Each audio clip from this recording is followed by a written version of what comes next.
मेरे सभी दर्शकों को जय माता दी।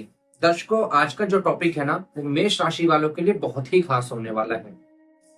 गुरु को अध्यात्म कारक कहा जाता है, ज्ञान का कारक कहा जाता है। हमारे और आपकी कुंडली में गुरु 50% कुंडली अपने अंडर में लेकर चलते हैं। क्यों? क्योंकि गुरु की दो राशियां होती हैं और गुरु तीन जगह पर दृष्टि डालते हैं। चौथा जिस स्थान पर बैठते हैं, तो कुंडली के लगभग 6 घरों पर गुरु अपना कब्जा जमा कर बैठते हैं।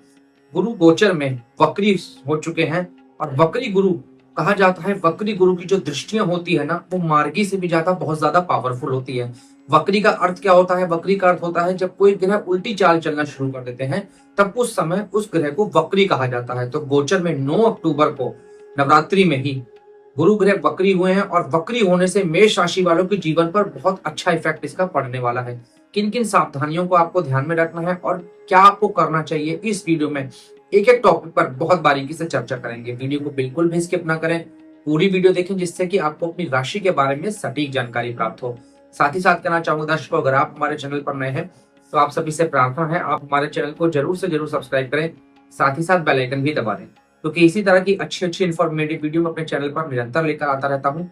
साथ ही साथ कहना चाहूंगा, लास्ट में आपको एक उपाय भी बताऊंगा जिसको मेष राशि वालों अगर आप करते हैं तो आपके लिए बहुत अच्छा होगा।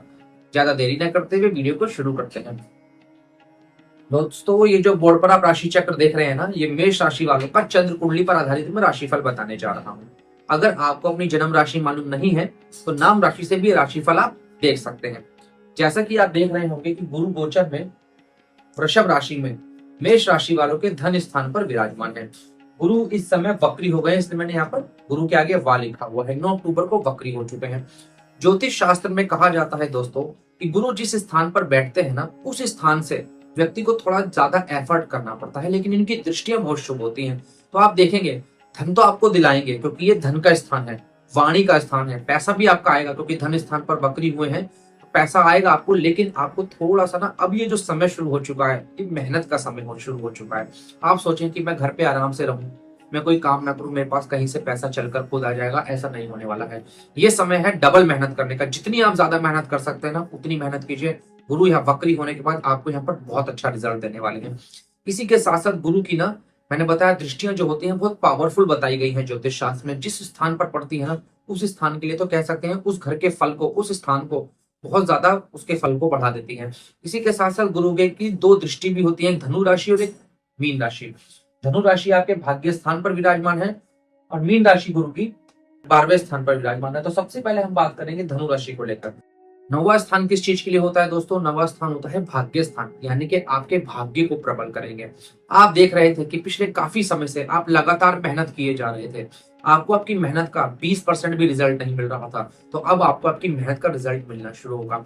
आप देख रहे थे कि आपका कोई पैतृक संपत्ति को लेकर अगर कोई वाद विवाद था, तो वो वाद विवाद भी आपका दूर होता दिख रहा है। इसी के साथ साथ अगर आप कहीं अपना कोई बिजनेस शुरू करना चाहते हैं, अभी तक योग ही नहीं बन पा रहे थे, आप सोच रहे थे कि कोई काश मुझे कोई ऐसा व्यक्ति मिल जाए जो मुझे फाइनेंशियली सपोर्ट कर दे और मैं उसके साथ मिलकर बिजनेस करूं, लेकिन अभी तक कोई ऐसा मिल नहीं रहा था ना, तो निश्चित रूप से आपके रुके हुए काम बनना शुरू होंगे, भाग्य जब आपका प्रबल होगा। इसी के साथ साथ 12वें स्थान के भी स्वामी होते हैं, तो ये स्थान जो होता है ना कुंडली का, ये होता है विदेश यात्राओं से संबंधित लीगल चीजों के लिए देखा जाता है। तो मेष राशि वालों, अगर आप विदेश में जाकर नौकरी करना चाहते हैं, विदेश में जाकर बिजनेस करना चाहते हैं, या ऑलरेडी आप विदेश में रहते हैं, अपने देश को छोड़कर आप दूसरे देश में कहीं पर भी नौकरी या बिजनेस करते हैं, तो आपके लिए बहुत अच्छा समय शुरू हो चुका है। वैसे भी ये महीना दिवाली, दशहरा, बहुत बड़े बड़े त्योहार इस समय पर पड़ने वाले हैं। लक्ष्मी गणेश जी की पूजा इन दिनों होती है और गुरु का वक्री होना ये सोने पर सुहागा का काम करेगा। आप देखेंगे कि आपका अगर विदेश जाने का योग नहीं बन पा रहा था, आपका वीजा नहीं लग पा रहा था, किसी भी तरह की आपकी कोई दिक्कतें आ रही थी ना, तो वो दिक्कतें दूर होंगी। इसी के साथ साथ जो 12वां स्थान होता है वो लीगल चीजों के लिए देखा जाता है। तो आपके ऊपर अगर किसी ने कोर्ट केस कर दिया है, झूठे आरोप में आपको फंसाने की कोशिश की है, तो खुद ही समाप्त हो जाएंगे। इसी के साथ साथ गुरु ग्रह की सबसे पहले दृष्टि होती है पंचम दृष्टि, और पंचम दृष्टि से गुरुदेव आपके छठे स्थान को देखते हैं। छठा स्थान किस चीज के लिए होता है? छठा स्थान होता है आपका शत्रुओं का स्थान। तो जो लोग आपसे शत्रुता करते हैं, यहाँ पर एक चीज का आपको ध्यान देना है, अपनी प्लानिंग के बारे में। आप कई बार होता है ना कि आप अपने सगे संबंधियों को काम होने से पहले ही बता देते हैं, तो आपको नजर बहुत जल्दी लगती है। कोशिश कीजिए कि आपको ना अपनी प्लानिंग, अपने बारे में कि मैं क्या करने वाला हूँ, कहाँ जाने वाला हूँ, अपने बिजनेस में क्या करने वाला हूँ, दूसरों को ना बताएं। आप एक्साइटमेंट में थोड़ा हो सकता है जल्दी बता दें, तो इससे आपका ना नुकसान होता है। तो जो लोग आपसे शत्रुता रखते हैं वो खुद ही परास्त होंगे, शत्रु अपने आप खत्म होंगे आपके। इसी के साथ साथ छठा स्थान रोग के लिए भी देखा जाता है तो अभी तक आपका इम्यूनिटी खराब चल रहा था, हेल्थ वाइज कुछ इश्यूज आ रहे थे ना, तो उसमें भी आपको सुधार मिलता दिख रहा है। हेल्थ वाइज गुरु आपके लिए अच्छा करेंगे। इसी के साथ साथ छठा स्थान जो होता है ना, कर्ज के लिए भी देखा जाता है। फरवरी 2025 तक गुरु वक्री रहने वाले हैं, तो आप देखेंगे कि आपके ऊपर जो कर्ज है धीरे धीरे धीरे धीरे वो समाप्त होना शुरू होगा। इसी के साथ साथ दोस्तों, गुरु ग्रह की जो दूसरी दृष्टि होती है वो होती है सप्तम दृष्टि, और सप्तम दृष्टि से गुरुदेव आपके अष्टम स्थान को देखते हैं। अष्टम स्थान भी आकस्मिक धन के लिए देखा जाता है। आप देखेंगे धन स्थान पर बैठकर दूसरे धन स्थान को देख रहे हैं, तो धन से संबंधित अगर आपका पैसा कहीं फंस गया है, किसी व्यक्ति ने मार लिया है, उधार दिया था वापस नहीं आ रहा था, या धन से संबंधित कोई भी परेशानी आपको बनी हुई थी ना, धीरे धीरे अब वो समाप्त होनी शुरू हो जाएगी। इसी के साथ साथ गुरु ग्रह की जो आखिरी दृष्टि ज्योतिष शास्त्र में बताई गई है, वो बताई गई है नवम दृष्टि, और नवम दृष्टि से गुरुदेव आपके कर्म स्थान को देखेंगे, दशम स्थान को देखेंगे। दशम स्थान होता है पिता का स्थान, दशम स्थान होता है आपके करियर का स्थान।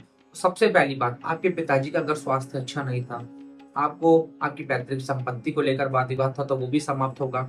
कर्म स्थान पर जब गुरु दृष्टि डालेंगे ना, तो आप देखेंगे कि अभी तक आपकी मेहनत का फल किसी और व्यक्ति को मिल जा रहा था। आपको प्रमोशन के योग नहीं बन पा रहे थे, आप कहीं दूसरी जगह पर जाकर नौकरी करना चाह रहे थे, आपका इंक्रीमेंट नहीं हो रहा था, तो कुछ भी समस्या आ रही थी ना, तो ये फरवरी तक आपको कुछ ना कुछ प्रमोशन मिल सकता है। अगर आप कहीं मनचाही जगह ट्रांसफर लेना चाहते हैं तो वो भी हो सकता है।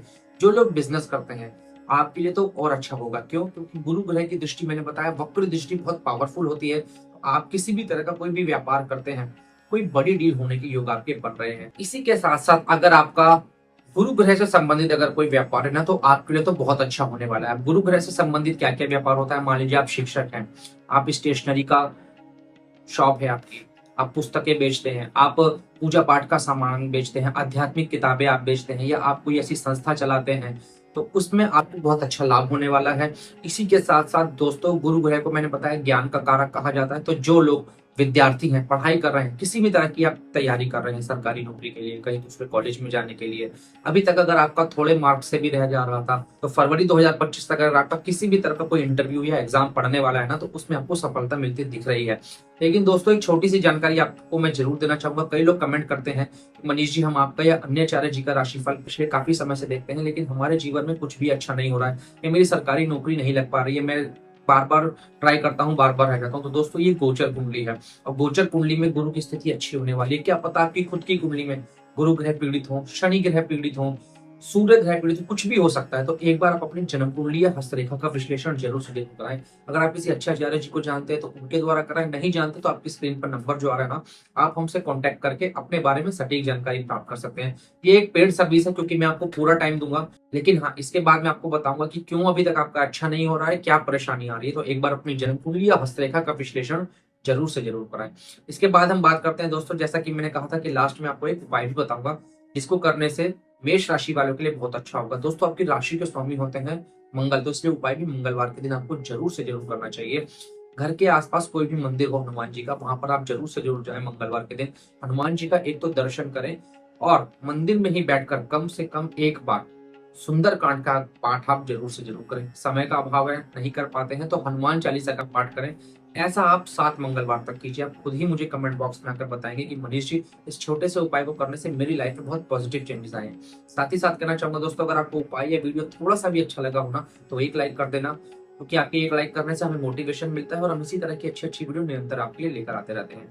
चैनल को सब्सक्राइब नहीं किया है तो सब्सक्राइब करके बेल आइकन भी दबा दीजिएगा, और कमेंट बॉक्स में जय श्री राम जरूर लिख दीजिए। और भगवान भोलेनाथ से प्रार्थना करूंगा, मेरे जितने भी व्यूवर्स मेरी इस वीडियो को देख रहे हैं, आप सभी का मंगल हो, आप निरोगी रहें, घर में कभी भी धन की कमी न हो।